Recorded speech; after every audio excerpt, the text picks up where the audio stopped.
السلام علیکم و رحمت الله و برکاته. دوستان و برادران عزیز و تماشابینان عزیزمند، انشاءالله که ما فردا سفر داریم به خانه خدا، یعنی به مکه مکرمه و هم به مدینه منوره، و دعای هر یک کدوم شما را انتظاریم که تو اینکه ساق و سلامت انشاءالله بریم.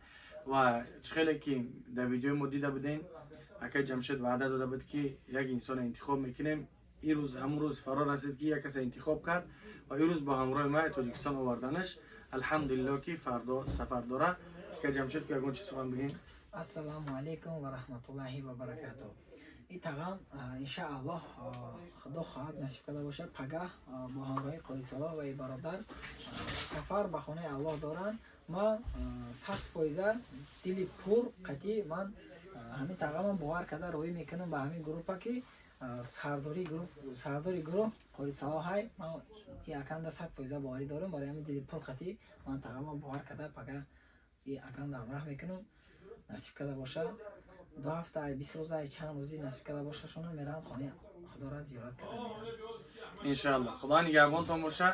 ای تقا گون چو پرسیم چه خیلی اشو شنیدتان تقا جان انشاءالله که فردا که سفر کنین خانه خدا خرسان داشتین؟ ما خصوصا خرسان نه؟ الله سبحانه و تعالی موفقتان بگردن تا اینکه سبب حج عمره شدن سبب عفو گناه شوه. خداوند گناه را همش عفو و مغفرت کنه تا اینکه انشاءالله وارد جنت شد انشاءالله. آمین آمین. اینه سردار گروه انشاءالله که راه بلد همه طرفه کسی که انشاءالله که اگر حج راه کی باشین میتونن که به رقم های روی اکران مراجعت کنین. حج فرضی جا موندگی یا نه؟ بله هست حج فرضی، حج عمره برادرای عزیز. ولی حج فرضی انشاءالله تا آخر ماه مارس هم قبول میکنیم برادران انشاءالله. با رقم ها روی اکران مراجعت برای بسیاری ها مرا نویسن، یعنی من پر معلومات ندارم. برای پر معلومات برادرمون الهام دین و این یعنی کارای میتونید که انشاءالله مراجعت کنین. جا را زبرانی کنین جای حج فرضی، یعنی عددش کمه به خاطر که هم نرخش زیاده هم عددش کمه. بسیار مردم زبرانی میکنن به خاطر که برای هر یک انسانی که شرایطمند داره الله فرضش گردونده است. و هم خاطر کسی که استطاعت دارین زنگ بزنین زبرانی رو کنین تا اینکه به دیدار خانه خدا و حجی که فرض ده برای هر یک مسلمانی که شرایط دار همون فرضی را اکلاتون ساقی کنین. فی امان الله. السلام علیکم. ما گفتن امانه که همین کاری ثواب از برای الله کردیم.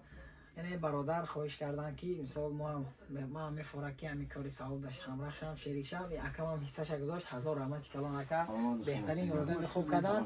این قول صلاح هم بهترین کاری خوب کردستن که ما این کسب باور کردن و همین کس باور کرده تمام روی کردستم قطعی میام انشاءالله. راه بلد مویم ناصب سامد ای یه می راپورت که گذاشتیم گفته بودیم که یک انسان انشاءالله به خاطر الله روان میکنیم و کوشش میکنیم که یک انسان پیدا کنیم. خیلی که برادر کوشش کرد یک انسانی نیازمند یافت. ما را کوشش میکنیم یک انسانی که نیازمند باشه رایش کنیم. ما بسیار رای میکنیم بلکه پوبلیشش نمیکنیم. یعنی دفعه برقص هم مردم پوبلیشش میکنیم. السلام علیکم.